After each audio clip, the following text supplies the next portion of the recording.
झिरोवर. म्हणजे आता महाराष्ट्राला हादरवून सोडणारी बातमी. तुम्हाला पुणे जिल्ह्यातल्या नसरापूर हे नाव नक्कीच आठवत असेल, कारण याच नसरापूरमध्ये महाराष्ट्राच्या सामाजिक सलोख्याला काळीमा फासणारी घटना ही नुकतीच घडली. मंडळी, ती तारीख होती 1 मे 2026. आजपासून बरोबर 56 दिवस आधी पुण्यातील भोर तालुक्याजवळच्या नसरापूरमध्ये तणाव निर्माण होतो. पोलीस घटनास्थळी पोहोचतात आणि प्रकरण समोर येतं. ते म्हणजे 3.5 वर्षांच्या मुलीची हत्या.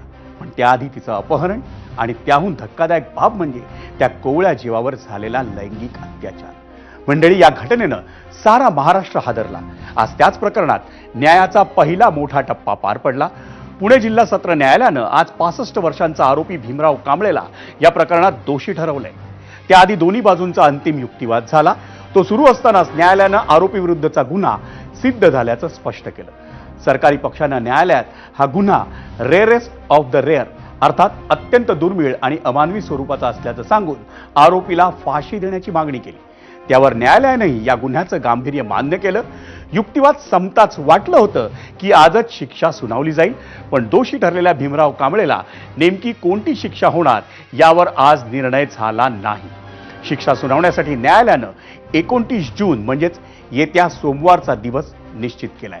आणि त्यावरच आहे आपला आजचा दुसरा प्रश्न, आणि तोच पाहण्यासाठी जाऊयात पोल सेंटरला. आजचा दुसरा प्रश्न: चिमुरडीवर बलात्कार आणि हत्या प्रकरणात नसरापूरचा नराधम कांबळे दोषी. 29 तारखेला अंतिम निकाल. कोणती शिक्षा होईल असं वाटतं? होय आणि नाही असे 2 पर्याय आम्ही आपल्याला दिलेले होते.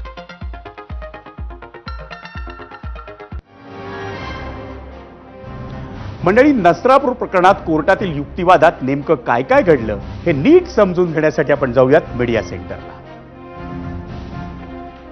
नसरापूरचा असूर कोर्टात काय घडलं? न्यायाधीश म्हणाले, तो प्रसंग आठव आणि तूच ठरव की तुला काय शिक्षा दिली पाहिजे. दोषी भीमराव कांबळे: मी त्या दिवशी त्या मुलीला गाठी शेव खाण्यासाठी घेऊन गेलो होतो. त्यावेळी मी पाय घसरून पडलो आणि त्याचवेळी त्या मुलीच्या डोक्यालाही मार लागला. दोषी भीमराव कांबळे पुढे म्हणतो, मी तिला शांत करण्याचा प्रयत्न केला पण ती सारखी ओरडत होती. न्यायाधीश म्हणाले, आता तू जे सांगतोय तो इतिहास झालाय, कारण तुझ्यावर गुन्हा सिद्ध झालाय. तुला कोणती शिक्षा द्यायला हवी? यावर भीमराव कांबळेनं न्यायाधीशांना कोणतंही उत्तर दिलं नाही. सरकारी वकील म्हणाले, आरोपी भीमराव कांबळे याला मृत्यूदंडाची शिक्षा द्या. भीमराव कांबळेला कोणताही पश्चाताप नाही, तो दयेच्या लायकीचा नाही असंही म्हटलं सरकारी वकिलांनी. ते पुढे म्हणाले, ज्या मुलीनं त्याच्यावर विश्वास ठेवला तिच्यावर त्यानं 39 मिनिटं घृणास्पद प्रकार केला. वैद्यकीय तपासणीत भीमराव कांबळेनं मुलीवर विविध प्रकारे लैंगिक अत्याचार केल्याचं उघडकीस आल्याचंही सरकारी वकिलांनी स्पष्ट केलं. त्या लहान मुलीच्या अंगावर 18 जखमा आरोपीनं लैंगिक अत्याचार करताना केल्या.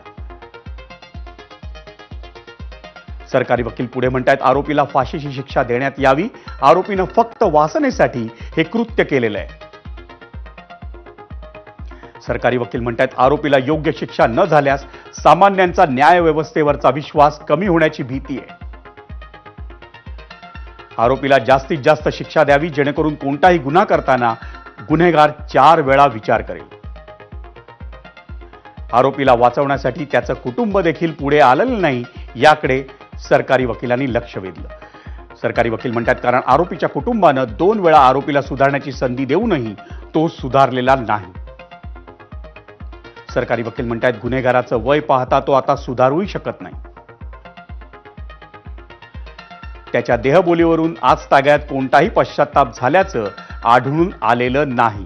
याकडेही लक्ष वेधतायत सरकारी वकील.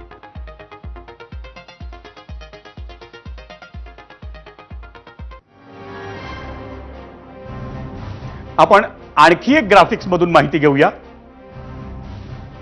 नसरापूर प्रकरणाची टाइमलाईन आपण बघतोय. हे प्रकरण कधी घडलं, केव्हा घडलं? 1 मे 2026 संध्याकाळी नसरापूर परिसरातून 3.5 वर्षांची मुलगी बेपत्ता झाली होती. काही तासांनंतर तिचा मृतदेह आढळला. प्राथमिक तपासात अत्याचार आणि हत्येचा संशय होता. 2 मे पुणे ग्रामीण पोलिसांनी सीसीटीव्ही फुटेज आणि विविध पुराव्यांच्या आधारे संशयिताला ताब्यात घेतलं. प्राथमिक तपासानंतर त्याच्यावर लैंगिक अत्याचार, अपहरण, हत्या अशा गुन्ह्यांची नोंद झाली. मे 2026चा पहिला आठवडा शवविच्छेदन आणि न्यायवैद्यकीय अहवालानुसार बलात्कार आणि हत्येचा उल्लेख त्या अहवालात होता. गळा दाबून नंतर कपडे आणि इतर गोष्टी पुरावे नष्ट करण्याचाही अहवालात उल्लेख होता. मे 2026चा दुसरा आठवडा नसरापूर, पुणे आणि परिसरात नागरिकांनी आरोपीला फाशीची मागणी करत आंदोलनं केली. 16 मे 2026 न्यायालयानं 15 दिवसात तपास पूर्ण करून 1200 म्हणजे 1200 पानांचं आरोपपत्र दाखल करण्यात आलं. 28 मे 2026 न्यायालयानं आरोपी विरोधात आरोप निश्चित करून खटल्याच्या सुनावणीची परवानगी दिली. जून 2026 सरकारी पक्षानं साक्षीदार आणि वैज्ञानिक पुरावे न्यायालयासमोर मांडले. त्यात 55 जणांची साक्षही झाली आहे. 20 जून 2026 दोन्ही बाजूंचे अंतिम युक्तिवाद सुरू झाले.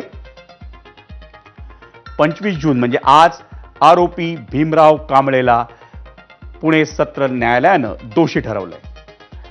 29 जूनला या प्रकरणात आरोपीला शिक्षा सुनावण्यात येणार आहे.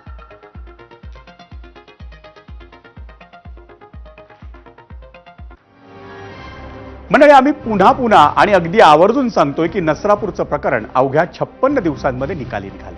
या सर्वात महत्वाची भूमिका होती ती पोलिसांची. एकीकडे जनतेचा रोष आणि त्यात वेळोवेळी जबाब बदलणारा आरोपी भीमराव कांबळे. अशावेळी कोणत्याही गुन्ह्याच्या प्रकरणात तपास अधिक आव्हानात्मक बनतो. पण या प्रकरणात तपास अधिकारी होत्या विजयमाला पवार. त्यांनी अवघ्या 16 दिवसांमध्ये तपास पूर्ण केला आणि आरोपीवरच्या गुन्ह्यांची निश्चिती केली. त्यांच्यासमोर कोणकोणती आव्हानं होती आणि हा तपास कसा पूर्ण झाला हे आपण त्यांच्याकडूनच जाणून घेऊया. या सगळ्या प्रकरणामध्ये आपण पाहिले की जवळपास 55 साक्षीदारांचे जबाब तुम्ही नोंदवले, त्यानंतर तांत्रिक पुरावे गोळा केले. तर हे 16 दिवसांमध्ये कसं केलं? किती लोकांची, तुमच्या अधिकाऱ्यांची, कर्मचाऱ्यांची टीम यासाठी काम करत होती?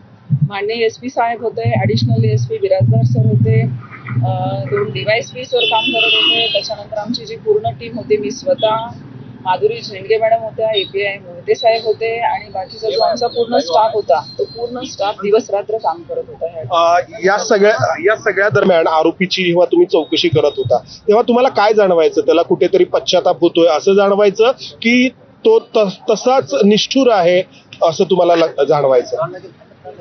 आरोपीला कधीही या गोष्टीबद्दल पश्चाताप झालेला नाहीये. ती एक लसची विकृती असते, ती विकृती त्याच्यामध्ये होती.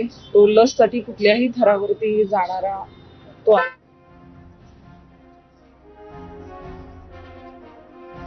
नसरापूर प्रकरणाची माहिती देताना विजयमाला पवार पोलीस अधिकारी यांनी काय सांगितलं ते आपण ऐकलं. पण आता आपल्याला जायचंय दुसऱ्या प्रश्नावर. तुम्ही सगळ्यांनी म्हणजे एबीपी माझाच्या प्रेक्षकांनी नेमका काय कौल दिलाय तो पाहण्यासाठी पोल सेंटरला.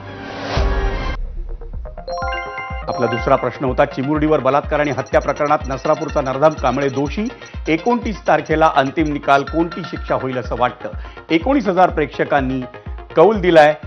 फाशी म्हणतायत 81% प्रेक्षक आणि 19% प्रेक्षक म्हणतायत जन्मठेप.